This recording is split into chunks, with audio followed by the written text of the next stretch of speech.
What if a mid-sized nation quietly built a sky weapon so advanced that even superpowers started double-checking their radar screens?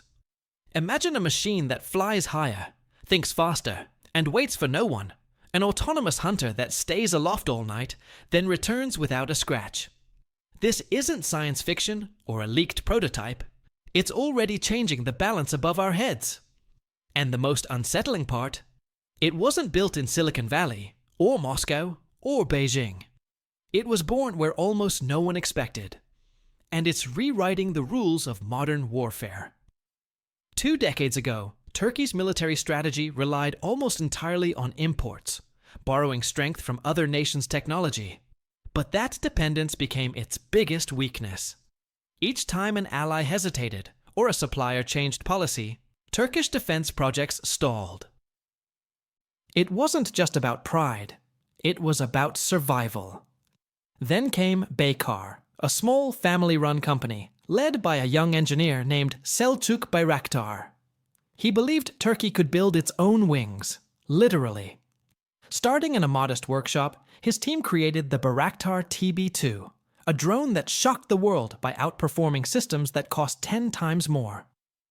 The TB2's success in real conflicts, where it destroyed armored convoys and anti-air systems, transformed Turkey from a buyer into a builder.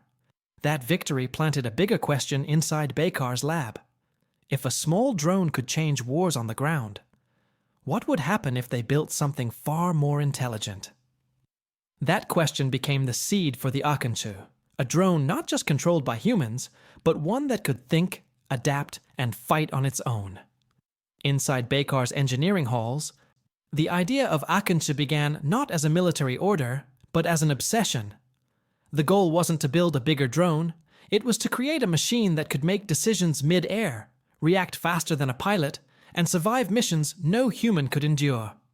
Selçuk Bayraktar called it a new era of flight. His team called it impossible. But day by day, through countless failures and sleepless nights, Akıncı took shape.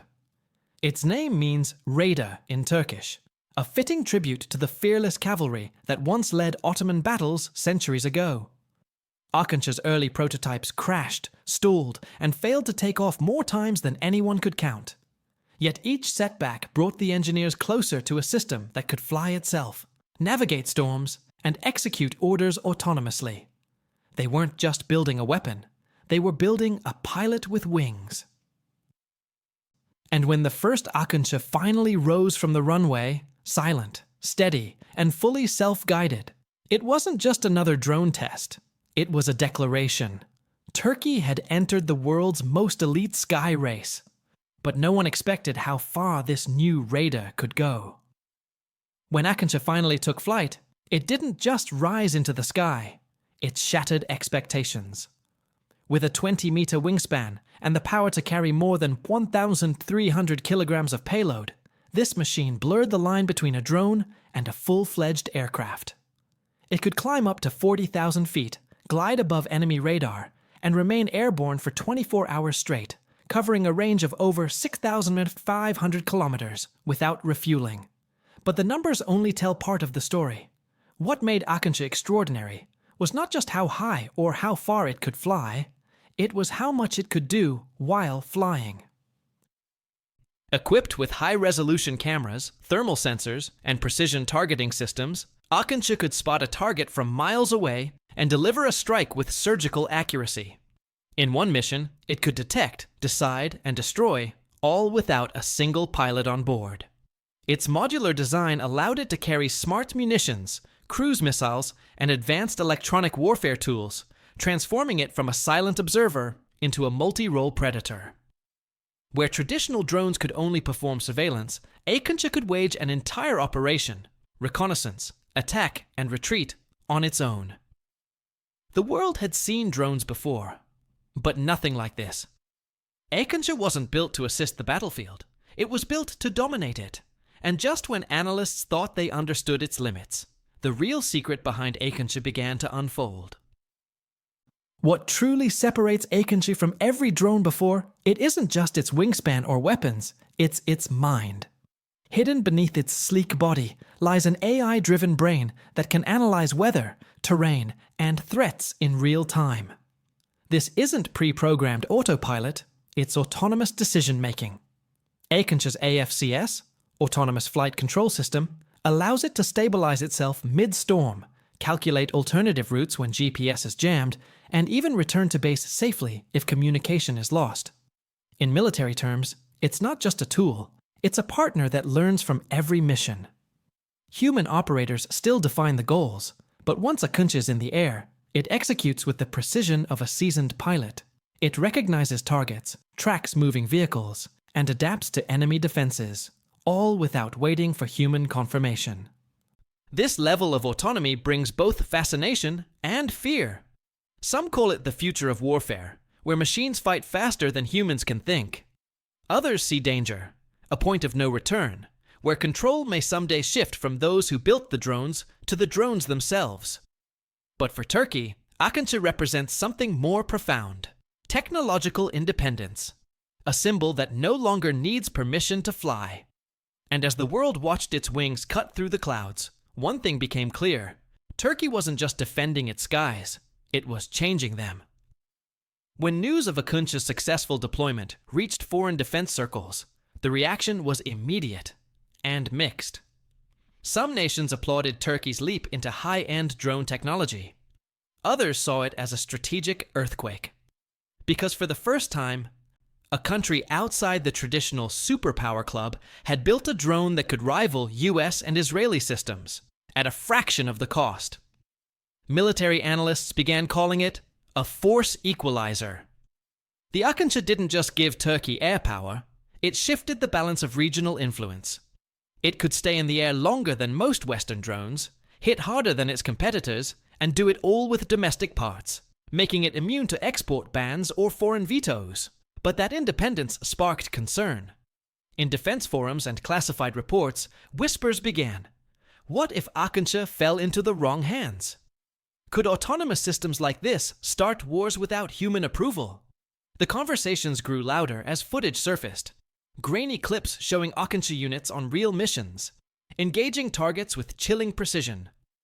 Official statements were careful, using phrases like neutralized hostile positions instead of direct confirmations. Yet the message was unmistakable. Akıncı was no prototype anymore. It was operational, and it worked. As Western defense contractors scrambled to catch up, one question echoed through military briefings around the world. If this is what Turkey can do now, what's coming next?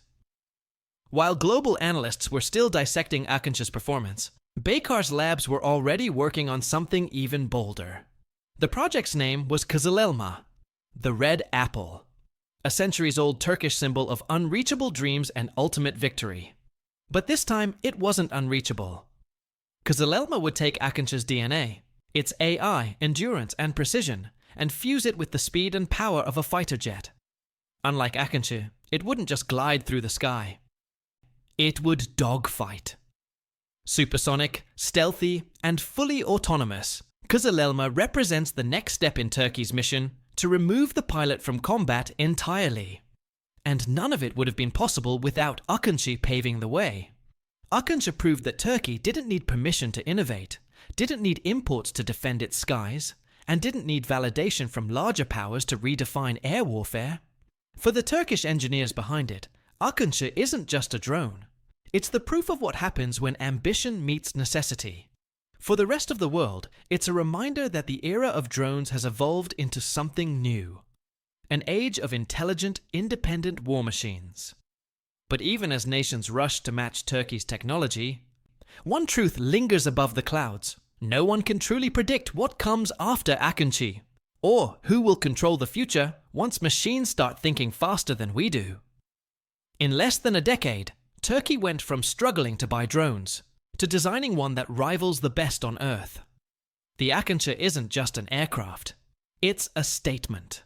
A declaration that innovation no longer belongs only to the world's biggest militaries. From its first takeoff to its first mission, Akıncı proved that a nation's most powerful weapon isn't its budget. It's its belief.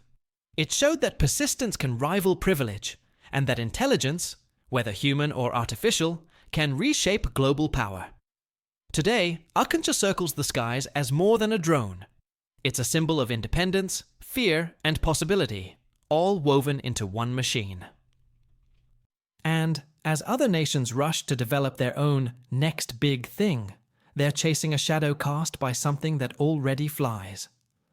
Because the truth is simple.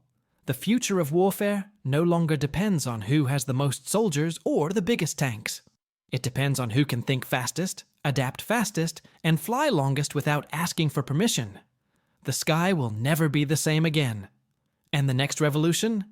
It's already airborne.